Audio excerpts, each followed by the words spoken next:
Morning, good morning. It's Monday, 2:50 a.m. I need to get some gas. I'm a firm believer there is nothing like starting your week off early, refreshed, ready to go. I did not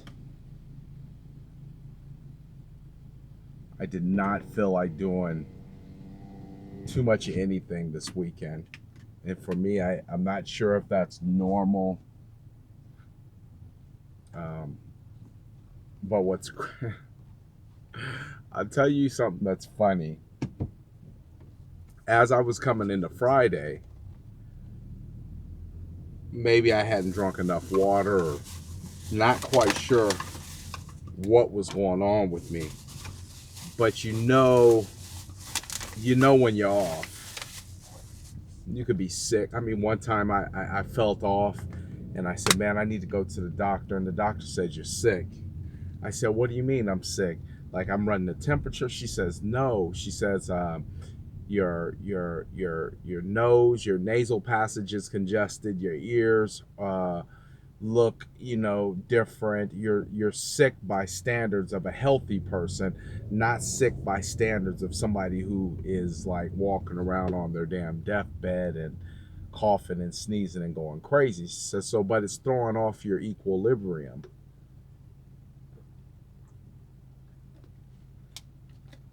So I remember I felt that same way Friday. And I didn't want to go on my Saturday morning hike. I forced myself to do that. I felt very irritable, very ornery. And all I'm thinking is, am I growing into an old asshole? Like, am I going to be one of these irritable old men? And no part of me wants to do that. No part of me wants to be irritable. There's been multiple deals inside of my business that have fallen apart. And we adopt the mindset, if one deal falls apart, you just go put two more together. And I like that idea. I like that concept, and I believe that concept works, so I'm okay with that. But I just didn't feel good. I didn't feel like doing anything. I didn't feel up to doing it. But then Sunday morning rolls around, and by the way, Sunday morning rolls around, and I find myself in church 35 minutes early.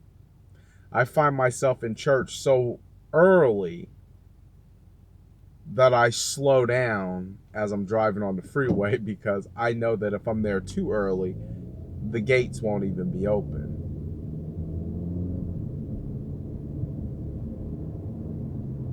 Ain't it weird how you cannot feel like doing anything?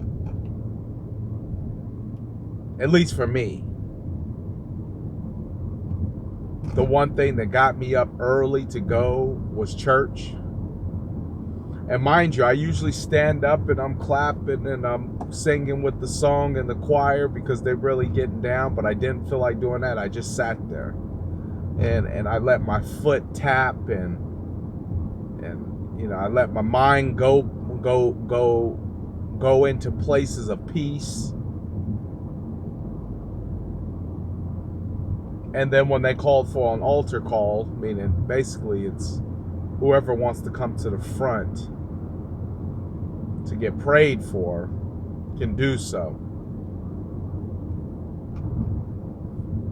And God was nudging me as I was sitting there to go ahead and get up and go get my prayer.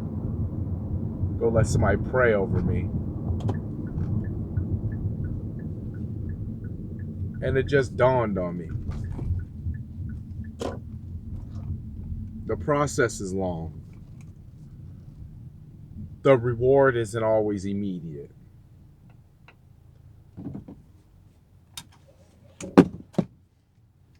And you get tired. and you want to quit. I remember sitting there this weekend, Friday, Saturday, Sunday, waiting on God to give me some advice on what to do. Like, what do I do now? What's my next move? What's my next play? What do I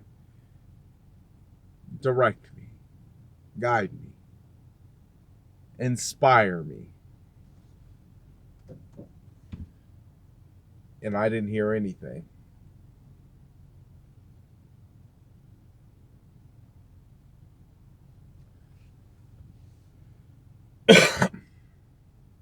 I didn't hear anything.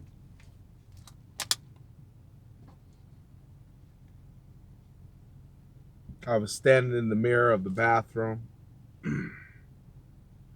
My wife was standing right next to me. We were getting ready.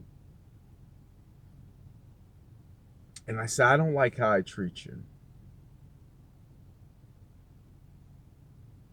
She says, well, I'm glad you recognize that. I don't know what that meant. I don't like how I treat you.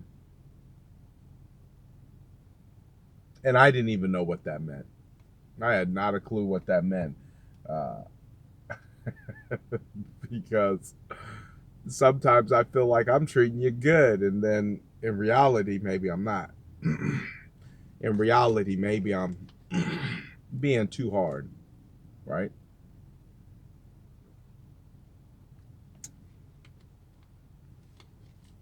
After I left out of church, I was going to write this Facebook post talking about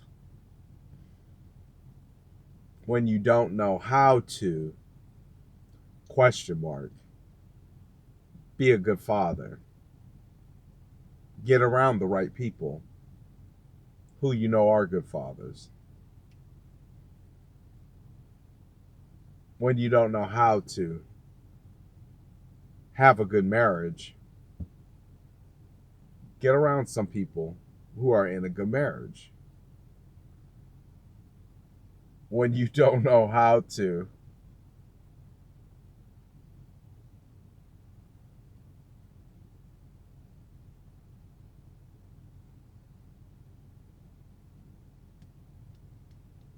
get around somebody who knows how to. I am so thankful that it's Monday.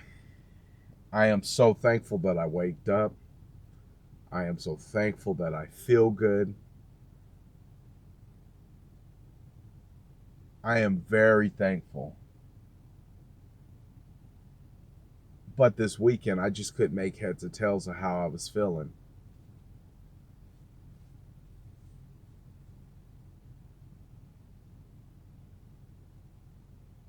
But I am so very thankful.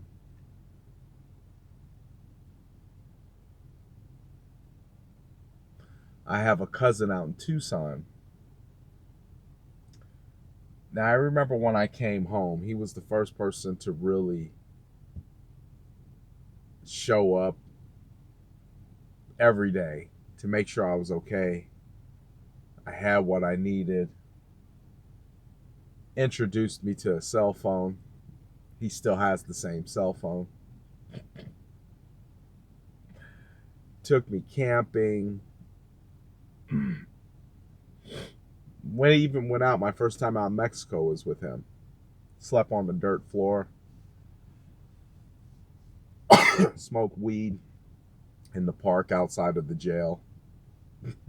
Because that's how they get down to Mexico. Let me clean that off. He's the person I call when I just need to feel good. He was a very active individual. And now, for one reason or another, he has been sidelined somewhat because everywhere he goes, he has to take oxygen.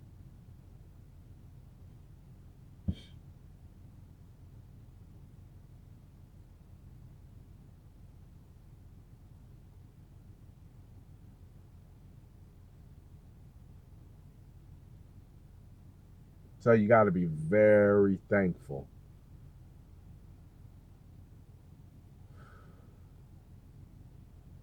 Because you see that? It's not a promise that air you just let out will come back into your body. So I wait patiently for God to keep talking to me, give me my next instructions. Or maybe He's already delivered it and I've completely ignored it. I'll pray, I'll ask again, give me more instructions, and be okay with not always being on top of my game, not being like super, let's go. Because even this weekend, I didn't even want to talk to my clients. I didn't want to mess with my phone. I didn't want to play Facebook. And that's okay. It happens. Not everybody's going to be perfect and have a perfect day and a perfect, every day is going to go perfect and nobody has that's just sometimes you just can't you can't make heads or tails out of your existence on this planet, period. Period. And that's got to be okay. And then you got to sit back and you got to chill and you got to take everything into consideration. And some way, somehow, it'll come to light, whatever it is, and you'll push through it and you'll come out better on the other side. You'll come out a little more grown on the other side. You'll come out a little more enlightened on the other side. You'll come out a little more ready and prepared to handle these types of things when they come up. And you'll be able to just kind of rest in the moment and just hang out and chill. It's not a cause to commit suicide. It's not a cause to uh, abandon the plan. Sometimes it just means sit back and chill for a second and listen. Hear me out.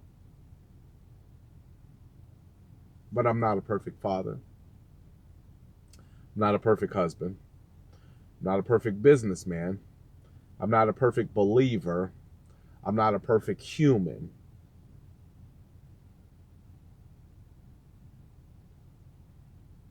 But I try pretty damn hard on all those things. So I guess what I'm saying is just give yourself a break. Give yourself a break. Give yourself a second to breathe. Refocus, recalibrate, come back in. See, even a great coach knows when to pull his players out of the game, what to say to them, how long to sit them, and then to put them back in there when they know that they're going to excel at their best. And sometimes you got to do that with yourself in this game that we call life.